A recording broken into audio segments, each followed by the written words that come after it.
selesai. Ternyata kan selama ini kita ditolong oleh Allah Subhanahu wa Nah, taala. itu terkait pawang-pawang hujan gimana? Orang-orang Itu yang hal kayak gitu itu kita akan ketemu tuh nanti, ketemu dengan orang-orang yang minta jatah sebagai pawang hujan itu ada nanti. Oh gitu. Iya, betul. Menarik, kapan-kapan kita ungkap ya. Boleh.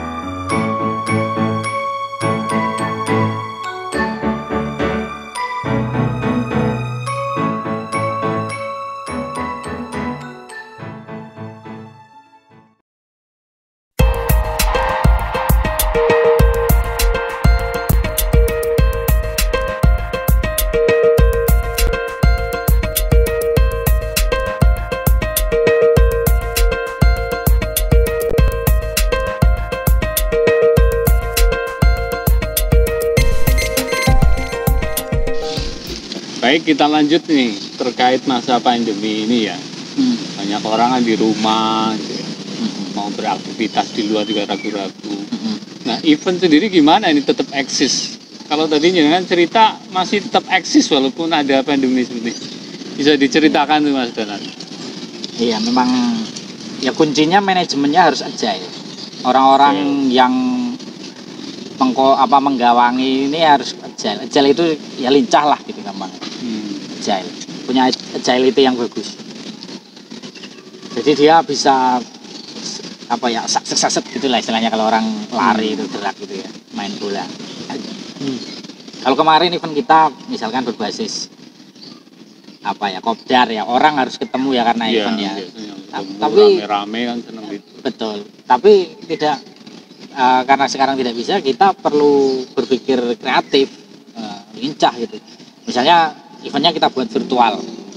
Apalagi kan ini zaman digitalisasi ini sangat mempermudah kita membuat event yang berbasis virtual. Mulai dari konsepnya virtual sampai nanti marketingnya itu pakai digital marketing, misalnya pakai Facebook Ads. Jadi orang-orang yang orang-orang yang mau kita tembak itu sudah kita ngerti lah istilahnya karakteristiknya dan tepat. Jadi tidak salah sasaran istilahnya. Nah, makanya makanya kita perlu berpikir kreatif di masa seperti ini. Nah, kebetulan kan saya sudah beberapa kali bikin event goes, maka ya sebenarnya sudah tidak perlu ya dalam artian tidak perlu riset yang terlalu rumit ya. Kita udah agak memahami dunianya, jadi kita cukup menganalisis dan kita melihat peluang. Ternyata memang betul kita bikin event Tour de Ramadan itu bahkan puasa itu ya, event Tour de Ramadan kita mungkin yang punya satu-satunya juga itu ya. Jadi kayaknya kita berani klaim mungkin ya, nggak tahu, tapi kayaknya memang belum ada, kayaknya yang punya cuma kita. Jadi yang Tour de Ramadan itu kita yang punya. Jadi virtual, orang dari rumahnya masing-masing goes, nanti setor jarak di klasemen lah istilahnya. Yeah. Klasemennya itu jadi situ itu orang punya punya keterikatan yang bagus, punya engagement yang bagus ya, komen di grup, dia saling posting foto, jadi feel-nya tetap dapat meskipun virtual. Nah, jadi mereka saling berkomen, karena kan intinya orang goes itu kan makan sama posting foto. Kan begitu. Apalagi ini masa pandemi ini kan event goes ini terutama sepeda ini kan banyak minati orang.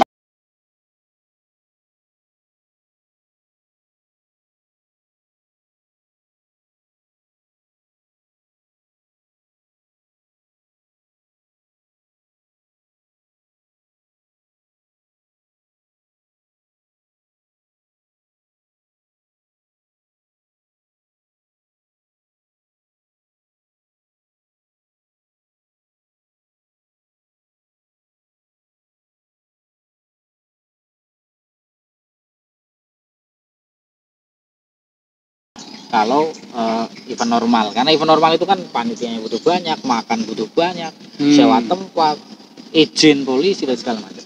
Yeah. Tapi kalau ini enggak, malah kita pengeluarannya sedikit sekali, hanya membayar beberapa orang kan, admin, CS, sama ya mungkin vendor jersey lah ya, vendor medali.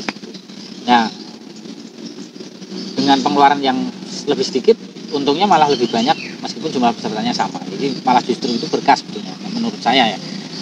gitu sih. Kalau kepuasan biasanya off air maksudnya itu ketemu ngobrol terus ini berubah drastis secara virtual, mereka lihat respon-responnya gimana? Ada kepuasan tersendiri nggak? Ya tentu ada kepuasan, apalagi yang juara ya, masa 10 besar terbaik misalkan itu dapat. Saya kira kalau kepuasan, engagement mereka, interaksi mereka, saya kira tetap tinggi.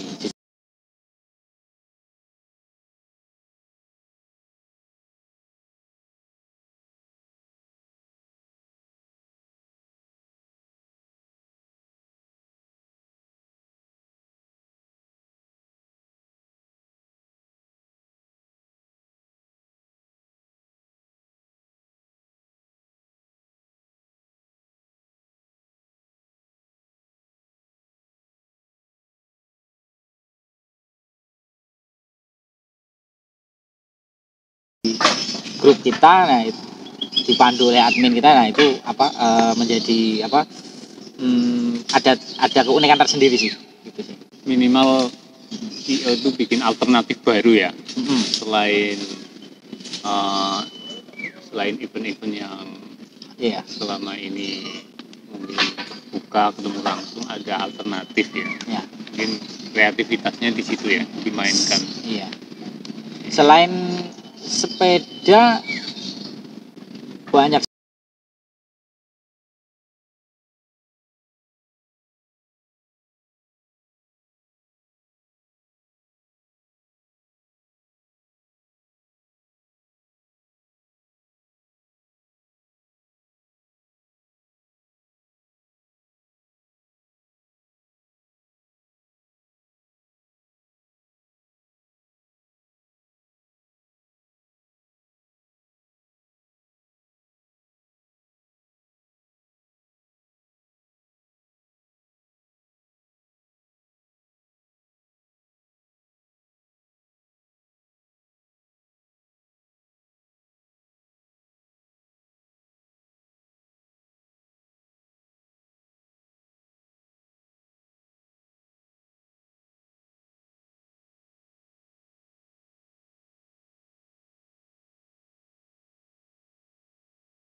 di masa pandemi itu kita survive dulu menurut saya sih.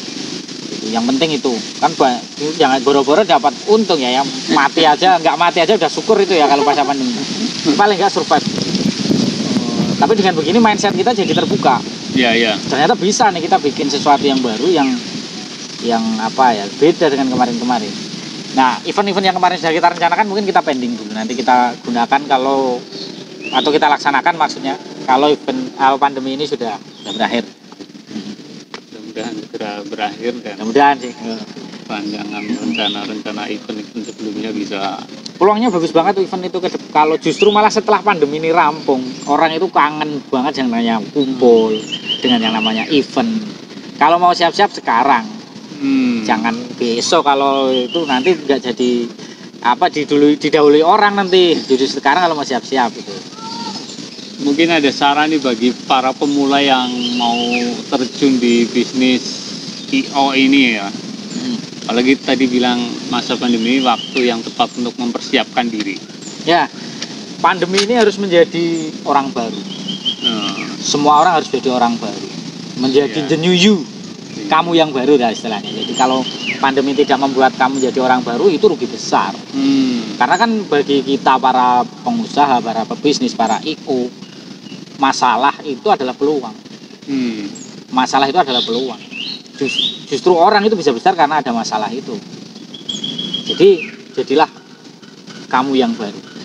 Bagaimana caranya ya? Belajar mau tidak mau belajar dari internet, dari YouTube, dari ahli, baca buku. Intinya harus ada kemauan kuat untuk belajar. Sehingga nanti sensitivitas kita melihat peluang itu akan terbuka, pengetahuan kita dalam mengelola bisnis itu jadi lebih terbuka lagi, sehingga kita bisa melakukan sesuatu yang baru sih, yang berguna bagi bisnis kita lah, yang berguna untuk membesarkan bisnis kita, gitu sih.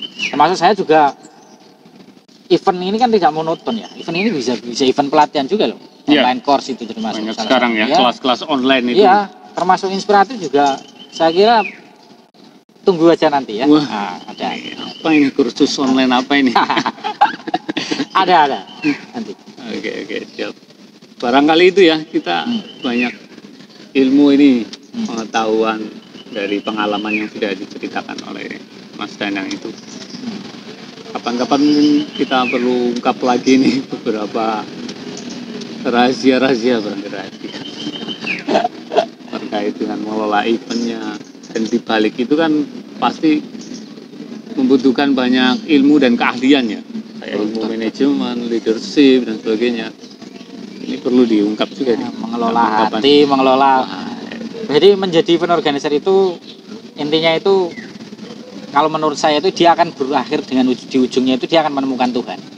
Karena banyak variabel-variabel yang tidak bisa dia kendalikan, dan akhirnya dia hanya bisa sampai pada satu titik bahwa ini Tuhan yang bisa. Nah, dia kalau berevent organizer nggak menemukan Tuhan, salah mungkin dia berevent mungkin ya itu.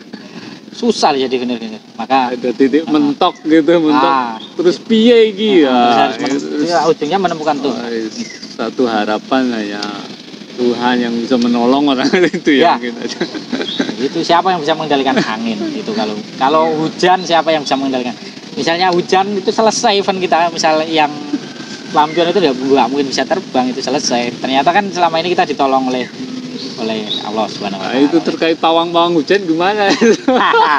Orang-orang yang hal kayak gitu itu kita akan ketemu tuh nanti, ketemu dengan orang-orang yang minta jatah sebagai pawang hujan itu ada nanti. Oh gitu. Iya, betul. Menarik, kapan-kapan kita ungkap ya. Boleh. Ya, sampai jumpa lagi deh. Kita akan ungkap kapan waktu. Oke. Jangan lupa ini subscribe. Makasih Pak Dayat atas kedatangannya di channel Inspiratif TV. Kapan-kapan kita bisa sambung lagi. Mudah-mudahan apa yang kita diskusikan ini bermanfaat. Boleh juga loh nanti kalau saya main di channel saya. Pak Dayat juga loh, boleh nanti. Jangan lupa like, subscribe dan share channel ini. Terima kasih. Assalamualaikum warahmatullahi wabarakatuh. Salam inspiratif.